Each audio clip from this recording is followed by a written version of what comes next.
Welcome back to Fast Market here on the Schwab Network. It's time for our cash tag segment. For that, let's bring in Megan Brantley. She's the Vice President of Research at Likefolio. Welcome back to the show, Megan. Thanks for having me again, guys. Well, I thought this was a perfect topic. We haven't covered ANF with you guys in a while, Abercrombie. And it's obviously been a while because I had to do a double take when I looked at the chart of this.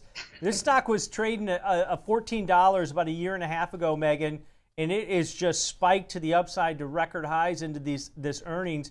Do you guys have the data to back this up? Because I thought this thing was left for dead a couple years ago, and it seems like maybe the younger generation, your age, Megan, is still going to Abercrombie. Because it's not our age. Well, I'm glad that you looped me into the younger generation because I'm going to date myself a little bit with some of these references. And that, Abercrombie and Fitch, this is a company that really hit its heyday prior to this run that we're in right now in about 2007. And y'all, I was there. This was my heyday as well. This is actually the year I graduated high school. So this is when Abercrombie was known. I'm sure you guys can still probably smell it in the malls, that the cologne, and it was famous for being a cool brand, but it had a really toxic culture. And so I think that this is a company that has pulled off the rebrand of a decade or 2 decades, in the sense that it has somehow managed to reinvent itself, stripping away that toxic culture, but still remaining cool and transitioning from just a distressed jeans and a t-shirt brand into a lifestyle brand. And that's really what our data is showing whenever we look at this. And so when we look at Abercrombie, our data is positive, and I don't think that that's any surprise. When we look at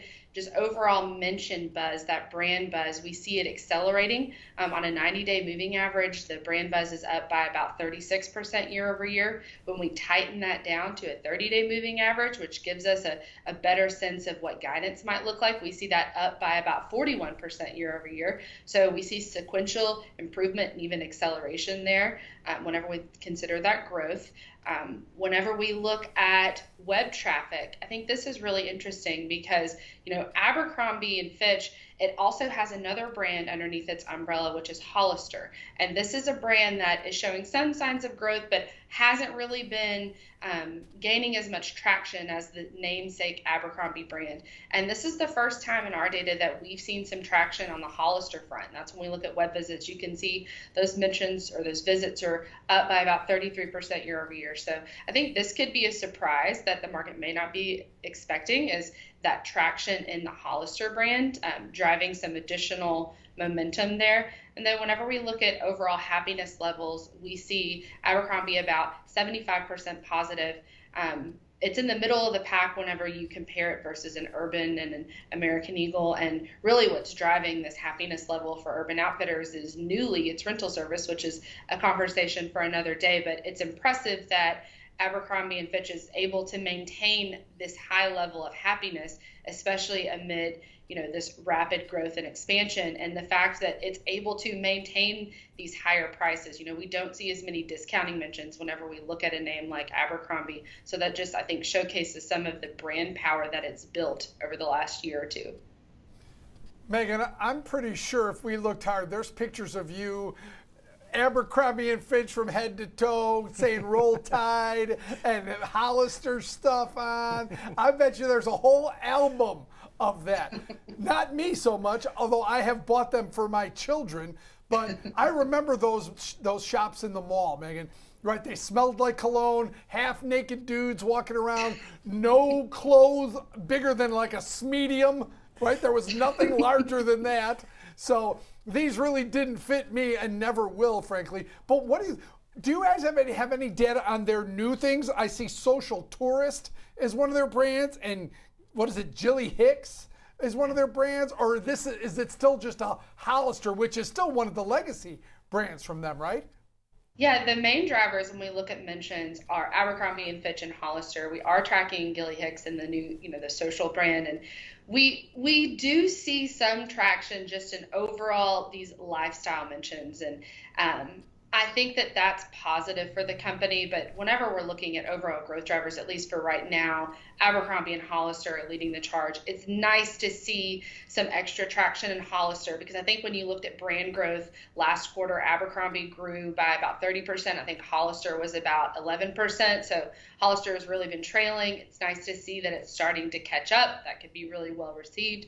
But overall, I think that Abercrombie has leaned into key consumer trends really well. One of those that it talks about is this move from consumers away from denim. You know, it's really enhanced its non-denim offerings that's resonating really well with men and women. It talks about how, you know, it did really well with even dresses and the non-denim bottoms with women last quarter. So I think that it's really trying to harness these key consumer trends, you know, away from those medium jeans, like you mentioned, and into things that are just more relevant for today's consumer. And another thing that it's done really well is it's expanded its audience size. You know, back in the day, Abercrombie really used to target a younger audience, a teen audience, and now it talks about shoppers who fall in the 40 plus category. So it's managed to kind of regain back probably a lot of those former shoppers that used to shop at that Abercrombie and Hollister when they were teenagers. So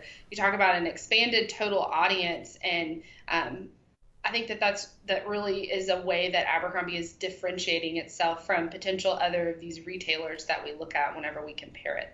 Yeah, and over the past couple quarters, they've blown out earnings expectations. You've seen the reaction in the stock. It's overbought on a technical level, but it just continues to scream higher. What kind of earnings score do you guys have on this one? Because it's run pretty far, pretty fast, and those mentions count that you said were up 36% on the year.